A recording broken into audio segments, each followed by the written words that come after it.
folks, this isn't an arbor press video, nor is it a thing. This is a continuation of the bandsaw video. I need to use the bandsaw to make a bracket for it, because I'm going to make a portable bracket to jack into my bench and plug it in. But in the meantime, I need to use it.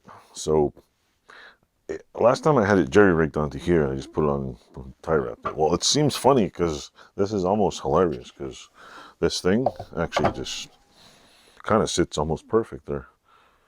I mean, it's not ideal, like it's not perfectly straight, but it's usable. It's like, hey, this is cool. Bet if I put a tie wrap in here, it probably works just as good. It actually stays pretty still. So I'm gonna use it to cut some pieces, and then ta-da, should be good for me. And after, I'll show you the little pieces I'm making. So stay tuned.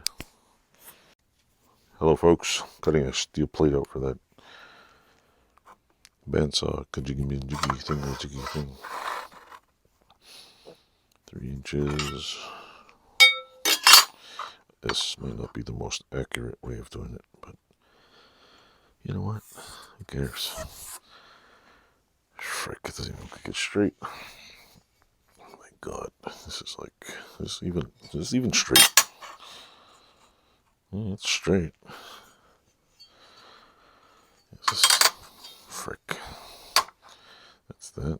Okay, it's square. 3 inches, 3 inches. Yeah, it's straight. 3.5 inches. It just looks whack. It looks whack. Crack is whack. Crack is whack.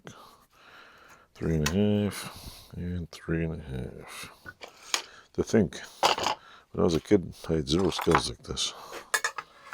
Every kid in the world should have skills like this. I'm talking about using the marker.